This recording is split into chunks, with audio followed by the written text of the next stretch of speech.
나의 겉모습은 내가 가지고 있는 것이 결정한다, 그런 말이 있습니다. 무슨 말이냐면 내가 가슴속에 또 내 주머니에 통장에 돈이 많이 있으면 먹고 싶은 거 별로 없어요. 배도 별로 안 고프고 딱히 가지고 싶은 것도 없고 돈이 많으면 부러운 것도 없어요. 싸구려 옷 입었다고 기죽는 법도 없어요. 돈이 많으면 그래요. 자신감이 넘쳐 흐르죠. 권력이 있으면 실제보다 더 훨씬 큰 사람이 돼요. 자리가 사람을 정한다 그러잖아요. 제가 소위로 임관해가지고 소대장이 돼서 강원도에 갔어요. 산골에 부대에 갔는데 대대별로 이렇게 있는데 500명이에요. 대대가. 대대장님이 육군 중령이에요. 무궁화 2개. 대대장님은 우리 소대장들도 만나기 힘든 분이에요. 제일 높으신 분이잖아요. 제가 어느 날 대대 본부에 일이 있어서 갔는데 우리 제일 높은 그 대대장님이 부대 아닌데 사복을 입고 있어요. 사복을 입고 있는 사람이 딱 왔는데, 아니 육군 중령 대대장님이 우리 부대 대장인데 문을 열고 나가더니 부관님 오셨냐고 그러는 거예요. 그래서 나는 부관이라는 이게 무슨 장군이나 되는 줄 알았어요. 물어봤어요. 저 사람 누구냐고. 그랬더니 그러는 거예요. 보안대 부관이래. 근데 계급은 중사밖에 안 돼.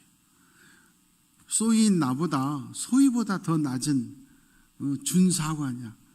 그런데 중사밖에 안 되는데 군복도 안 입고 머리도 기르고 이 중령이 가가지고 아이고 부관님 오셨냐고 막.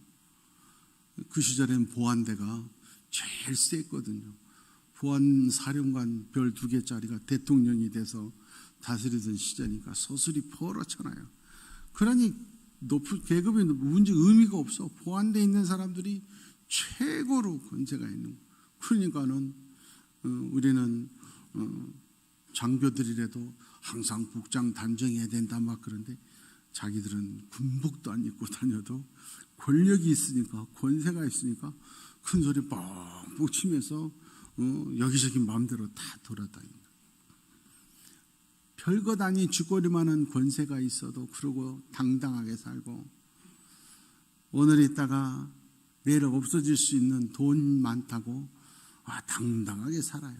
그렇다면 이 세상을 창조하시고 이 세상의 주인이신 하나님을 아버지라 그러고 내 안에 메시아인 예수 그리스도가 내 안에 계시고 성령께서 내 안에 계신다고 하는 우리는 세상에 부러울 것이 없어야 돼요. 바울 사도처럼 오히려 총독 보고도 당신 불쌍하다. 내가 지금 이렇게 죄수지만 이거 말고 당신은 나 닮기 원한다. 이렇게 당당할 수 있어야 돼요. 그런데 우리 안에 예수가 있다고 하면서 하나님을 아버지라고 하는 우리는 왜 실제 그렇지 못할까?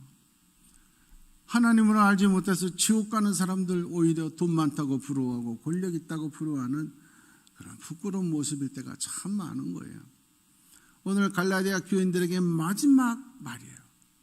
물론 편지의 서두는 편지 형식으로 보면 마지막 인사에 불과하지만 그러나 성경 말씀은 하나님이 우리에게 주신 은혜의 말씀인 줄 믿습니다. 마지막 말씀이라는 건 이게 제일 중요하다는 거예요. 항상 중요할 때 강조하잖아요. 그 내용은 간단합니다. 예수님의 은혜가 너희 마음의 심장에 새겨지기를 원한다. 교회에 오면 예수님의 은혜를 받아야 돼. 설교 마치고 예배 마치고 목사님 은혜 받았습니다. 말은 하잖아요. 그러면 은혜를 받아야 돼. 그리고 그 은혜가 나에게 있어야 돼. 그러면 아무 문제가 없어요. 부러운 것도 없고 두려움도 없고 은혜가 없으니까 두렵고 은혜가 없으니까 걱정과 근심이 있고 은혜를 모르니까 욕심이 나는 거예요. 교회에 와서 예배드리면 신앙생활하면 예수님의 은혜 받게 되는데 마귀가 그걸 가만히 놔두질 않아요. 방해해요. 어떻게 하느냐? 은혜 받지 못하도록, 예수님이 주신 축복을 받지 못하도록 불평과 원망을 심어줘요. 그래서 교회에 오면 둘 중에 하나 받아가지고 가는 거예요. 예수님의 은혜 받으면 100점이에요. 그런데 교회에 와서 예수님의 은혜 받지 못하도록 마귀가 역사하는 마귀가 주는 걸 받으면 교회에 와서 예배 드리고 가면서 오히려 화가 나. 오히려 불평불만이에요. 1,500명이 은혜 받았다고 하는데 2-3명 불평 있는 그 사람들 소리만 들려. 이건 왜 그래요? 내 안의 상태가 마귀에게 끌려갔다, 그 말이에요. 중요한 거예요. 우리는 에덴 동산의 아담과 하와를 잘 압니다. 에덴 동산의 모든 걸 다 공짜로 주셨어요. 다 자기 거야. 두 사람 거예요. 모든 거 다 먹을 수 있어요. 얼마나 감사한 거고 얼마나 은혜냐고요. 그런데 그 꼴을 마귀가 못 보죠. 그래서 유혹하는 거야. 야, 왜 선악과는 못 먹어? 여기서 불평불만이 있을 거 뭐니 생겨나는 거예요. 그 많은 거 다 주신 은혜를 잊어버리는 거예요. 그리고 나서 저것도 먹을 수 있잖아. 욕심이 나는 거예요. 탐심이 나는 거예요. 불평, 원망이 욕심으로 이어지고 결국 에덴에서 추방되고 죽음의 길로 가는 거예요. 이스라엘 백성들을 잘 압니다. 430년 동안 노예 생활을 했어요. 그런데 하나님께서 그 애굽으로부터 독립을 시켜줬어요. 자기들은 한 거 하나도 없어요. 하나님과 모세와 아론, 자기들은 한 거 하나도 없어요. 독립시켜줬으니까 눈앞에서 홍해가 갈라지는 기적을 겪었어요. 홍해를 걸어서 나왔다니까요. 하늘에서 만나가 떨어지고 불기둥, 구름기둥이 인도했어요. 매일매일 기적으로 살아요. 그런데 감사하고 찬송해도 모자랄 그들이 마귀에게 넘어가 버려요. 민수기 21장 5절에 보면 그들이 원망하는 거예요. 하나님을 원망하고 모세를 원망해요. 430년의 노예에서 해방시켜줬는데도 원망하는 거예요. 이유가 뭐냐? 세상에 광야만 보이는 거예요. 광야를 지나갈 수 있도록 인도하신 하나님의 구름기둥, 불기둥, 만나 아무것도 안 보이는 거예요. 지난날 홍해를 건너게 하신 하나님의 은혜 생각도 안 나는, 잊어버려. 눈앞에 광야만 보고 음식 타령만 하고 있다는 거예요. 그 놀라운 기적을 주신 건 다 안 보이고 생각도 안 나고 먹을 게 변변치 않다. 이 광야에서 어떻게 힘들게 불편하게 살아? 마귀의 소리에 넘어가 버렸다. 은혜 받고 은혜를 누리고 감사하고 살아야 할 자들이 마귀에게 넘어가 보니까 하나님의 기적 속에 살면서도 불평하고 원망하더라 하는 거예요. 시편 106편 25절 말씀입니다. 그렇게 원망하면서 사는 자들은 하나님의 음성이 안 들려요. 원망으로 끝나는 것이 아니라 불평, 불만, 원망으로 살면 은혜의 소리가 안 들려요. 설교 말씀을 들어도 또 교회에 좋은 분들이 얼마나 많아요. 그런 분들의 소리는 하나도 안 들리고 몇 명에 불과한 못된 마귀 앞잡이들 소리만 들려요. 내 마음 상태가 어떠냐에 따라 내 귀에 들리는 소리가 다르다는 거예요. 잠언 19장 3절. 그래서 하나님의 말씀을 듣지 못하고 은혜를 모르고 불평하고 원망하는 자들이 세상에서 가장 미련한 자들이다. 자기들은 똑똑해서 지적하는 것 같지만 저주의 길로 가는 가장 미련한 자들이다 하는 거예요. 고린도전서 10장 10절 말씀입니다. 원망과 불평은 그냥 그 상태에 머물지 않아요. 반드시 그 끝은 멸망의 길을 걸어가게 돼 있어요. 멸망하게 돼 있으니까 원망하지 말라, 불평 불만하지 말라 하나님은 말씀하시는 거예요. 유다서 1장에 보면 인류 역사상 가장 불쌍한 사람들 세 사람의 이름이 기록됩니다. 동생을 죽인 가인과 하나님의 선지자 최고의 능력과 축복을 말한 대로 됐던 발람 선지자, 얼마나 은혜예요. 예수님의 제자인 가룟 유다, 가장 지식이 많고 재정을 관리했던 분, 최고의 축복을 누리는 자들이 가장 저주받은 불쌍한 죄인의 모델, 잘못된 모델로 됩니다. 그 사람들의 특징이 뭐냐? 유다서 1장 16절에 보니까 그렇게 악한 자들의 모델이 된 그 사람들의 특징은 그들은 원망과 불만이 많았어. 자기 자랑하고 거짓말은 잘했으면 입에서 원망과 불평이 많다. 여러분, 내 입에서 부정적인 얘기, 내가 원망과 불평만 눈에 자꾸 보인다고 하면 그것이 멸망의 길로, 죽음의 길로 가는 거예요. 그냥 단순한 사고가 부정적으로 끝나지 않는다, 그 말이에요. 그래서 항상 은혜의 말, 축복의 말을 해야 하고, 그런 소리가 자꾸 들리는 성도가 되어야 되는 거예요. 예수님은 우리가 충분한 자격을 갖췄을 때 우리에게 축복을 주시지 않았습니다. 우리가 구원받을 만한 사람이기 때문에 당신의 목숨을 주신 게 아니에요. 로마서 5장 8절 말씀에 보면 우리가 죄인 되었을 때, 죄인 된 상태로 구원받을 수가 없어요. 그런데도 불구하고 하나님은 아들의 목숨을 바쳐서 우리를 살려주셔요. 그러므로 우리는 어떻게 해야 돼요?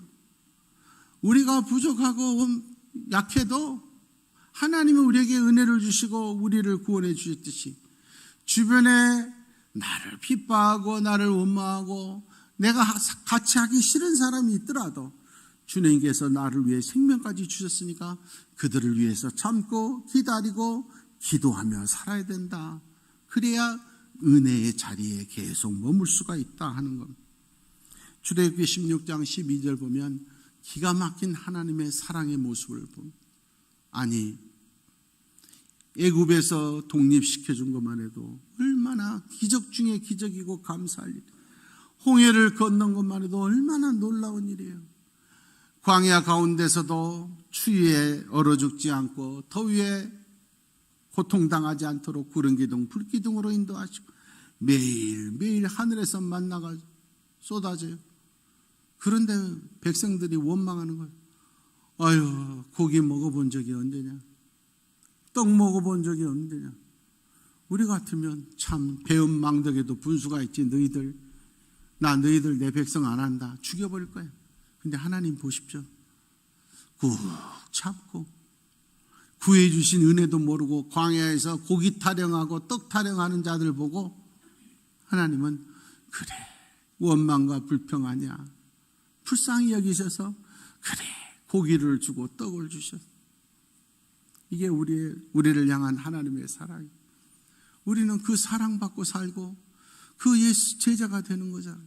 그럼 우리도 그러한 모습으로 나를 핍박하고 원망할지라도 감사할 줄 모르고 그런 자들도 그래, 주님의 마음도 그러겠지, 참아야 돼.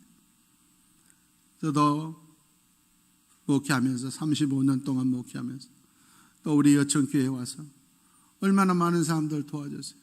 어려운 분들 너무너무 많이 도와줬어요. 최선을 다해서 도왔다고 자신 있게 말할 수 있습니다.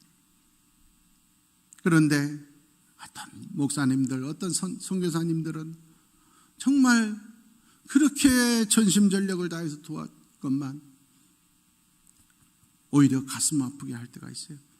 그럴 때는 정말 인간적으로 생각하면 그냥 확 다 끊어버리고 싶고 앞으로 교제하지 않고 싶을 때가 많아요. 그러나 그럴 때 아니지, 하나님의 마음을 가져야 해. 저런 자들도 알 날이 있겠지. 모를지라도 나도 하나님의 은혜를 모르고 하나님 앞에 불평한 적도 있었을 텐데 나를 다 참아주시고 오히려 달래주시고 먹을 걸 주시고 입혀주신 은혜로 사니까, 나도 은혜로 사니까 그래, 그들을 이해해야지, 이런 생각으로 자꾸 마음을 추스리고 있어요. 여러분, 그래야 되는 거예요. 우리의 귀에 마귀의 소리가 자꾸 들리지 않도록 은혜로 채워야 돼요. 은혜를 유지해야 돼요. 예수 그리스도를 붙들고 있어야, 하나님의 말씀을 붙들고 있어야 그 은혜가 유지되는 거예요. 내 안에서 탄식하는 성령님의 소리를 자꾸 들을 수 있어야 돼요. 똑같은 환경 속에서도 예수님의 음성을 듣고 은혜에 사는 자들은 이겨낼 수 있어요. 똑같은 환경에서도 마귀의 소리를 듣는 자는 자꾸 불평하고 불만하고 스스로 멸망의 길을 가는 거예요. 우리 인생에 살다 보면 내 앞을 가로막는 큰 파이어와 같은 사람들, 그런 환경들이 나타날 때가 있어요. 도저히 내 힘으로 할 수 없을 때가 있어요. 그러나 그 큰 장애가 되는 바위돌도 내 안에 주님의 은혜가 가득 차서 성령의 강물이 되어 흐르면 넘어갈 수 있는 줄 믿습니다. 은혜의 강물로 이겨갈 수 있기를 원합니다. 저 바위가 너무 크다 생각하지 마시고 내가 깨닫는 은혜가 적구나. 은혜가 넘치면 어떤 장애물도 넘어갈 수 있는 줄 믿습니다. 그래서 오늘 바울 사도는 말한 거예요. 우리 인생이 다 은혜로 산다. 자격이 있어서가 아니라 주님이 봐줘서 사는 거야. 값없이 주셔서 사는 거야. 그러니까 그 은혜를 심령에 새겨라. 마음에 새겨라. 심장에 새겨라. 잊어버리지 말라는 거예요. 귀로만 들으니까 흘러가 버리는, 눈으로만 보니까 며칠 지나면 잊어버리는데 심장에 새겨라. 심장에 새겨라. 그래서 잊지 말아라. 무슨 일이 있어도 주님의 은혜를 잊지 말아라. 어제 이 글을 읽으면서 재밌기도 하고 우습기도 하고 안타깝기도 하고 너무 그랬어요. 미국 사람인데 이름은 없더라고요. 10몇 년 전에 코인을 샀어요. 코인을 한 5천만 원 정도. 근데 그때 그 시절은 전 세계적으로 코인이 별로 알려지지 않을 때라.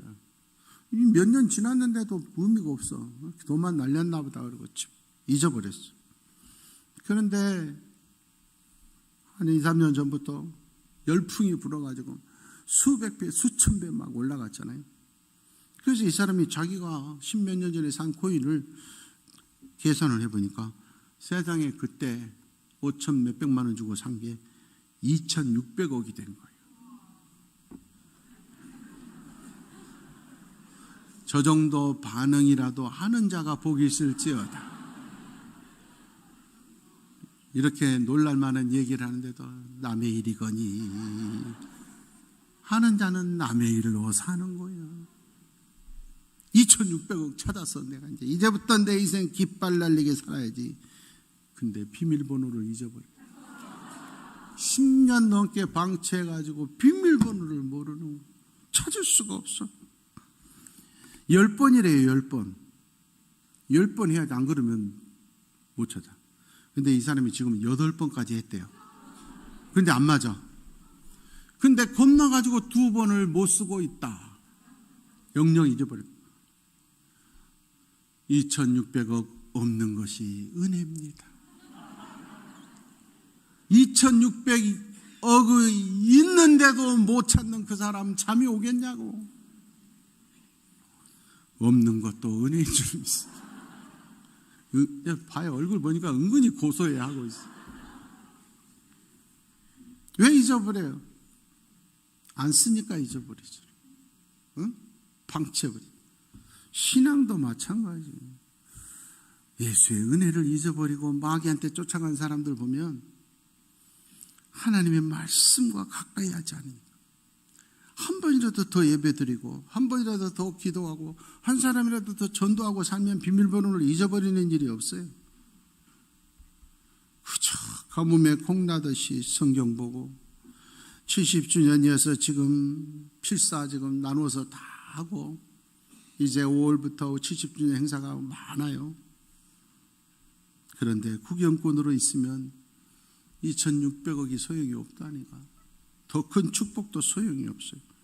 열심히 예배드려야 돼. 세계 인구의 0.1%밖에 안 된 유대인들이 세계 부의 10%를 가지고 있어요. 노벨상 25%, 4명 중에 1명이 유대인. 우리나라는 노벨 평화상 김대중 대통령 1명이에요. 그런데 우리나라보다 8분의 1밖에 안 된 인구를 가지고 있는 이스라엘은 4명 중에 1명 노벨상을 받았다니까. 왜? 이유가 뭐냐고. 그 사람들 DNA가 특별해서 그런 게 아니에요. 라삐한테 물었어요.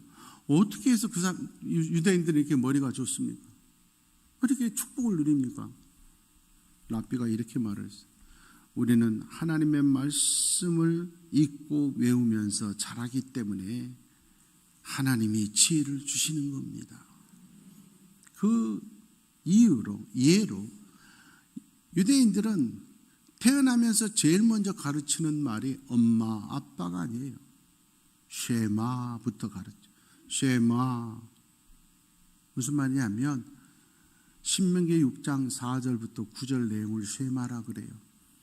제목이 쉐마인 이유가 있어요. 우리 성경은 영어하고 우리 히브리어는 거꾸로잖아요. 우리 성경은 이스라엘아 들으라. 그런데 히브리 성경은 들으라 이스라엘아 이렇게 시작이 돼요. 이 들으라 말이 쉐마 이스라엘 이렇게 시작해요. 이 신명기 6장에서 4절 쉐마 첫 단어가 쉐마이기 때문에 쉐마라 그래요. 태어났을 때부터 이 쉐마부터 신명기 6장 4절에서 9절 말씀을 외우게 해요. 태어났을 때. 이 내용은 뭐냐? 간단해요. 첫째, 하나님은 한 분뿐이다. 하나님 외에 다른 신 믿으면 안 돼. 하나님만 믿어야 돼. 두 번째, 그 하나님을 마음과 뜻과 정성, 목숨 걸고 사랑해야 돼. 세 번째, 무슨 일이 있어도 하나님 사랑하는 걸 잊어버리면 안 돼. 마음에 새겨야 돼. 네 번째, 자녀들 다른 어떤 것보다도 하나님은 한 분뿐이고 그 하나님을 사랑해야 되고 그 사실을 심령에 새겨야 된다는 걸 자식들에게 철저히 잠들 때인데 길을 걸어갈 때인데 앉을 때인데 누울 24시간 세뇌를 시켜야 돼. 자녀들 하나님은 살아계신다. 유일하시다. 그분이 너를 사랑하신다. 이 사실을 잊어버리지 마라. 가슴에 새기라. 이걸 자녀들에게 최고 교육을 시켜야 된다. 그래도 잊어버릴까봐 손에 묻고 이마에 묻고 집에 입구에 대해서 집 나가고 들어올 때마다 이 말씀을 만지면서 기억하라. 그래서 이 말씀과 함께 자라나기 때문에 말씀과 자라면서 지혜와 지식이 같이 자라고 축복의 사람들이 된다는 거예요. 이렇게 해서 13살이 되면 성인식을 해야 돼요. 이 성인식을 남자아이들은 바 미츠바 그러고 여자아이들은 바트 미츠바 그래요. 무슨 말이냐면 미츠바는 하나님의 말씀이에요. 이제 13살이 됐다. 너는 성인이다. 이제부터 너는 우리의 아들 딸이 아니야. 바 미츠바 하나님의 말씀의 아들이다. 바트 미츠바 이제 성인이 됐으니까 너는 하나님의 말씀의 딸이다. 무슨 말이냐? 이제부터는 너는 하나님의 말씀이 이끄는 대로 살아야 된다. 그래서 성인식을 해줘요. 이 성인식을 할 때 시험을 봐요.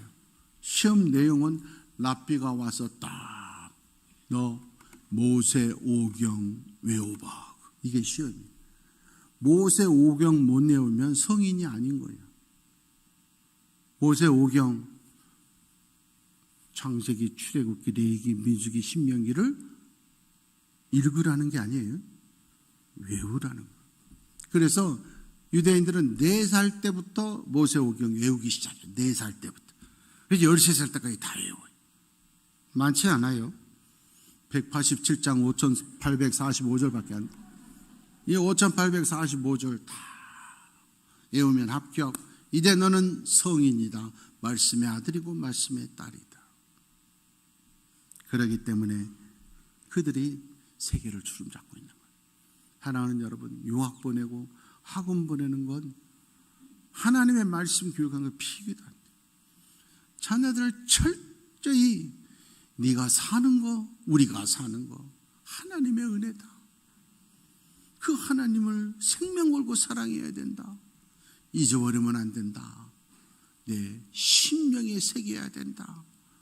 그래서 오늘 바울 사도가 말을 예수님의 은혜를 심령에 새겨야 된다. 우리 어저께 모든 성도들 특별히 우리의 자녀들, 내가 똑똑하고 잘나서 사는 것이 아니고 내 계획대로 사는 것이 아니라 모든 것 하나님의 은혜입니다. 그 은혜를 심령의 세계에서 잊어버리지 않고 사는 우리 교회와 성도들과 자녀들 되기를 원합니다. 재작년 1년 내내 우리가 불렀습니다. 가사를 생각하면서 은혜 찬송하겠습니다.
시절과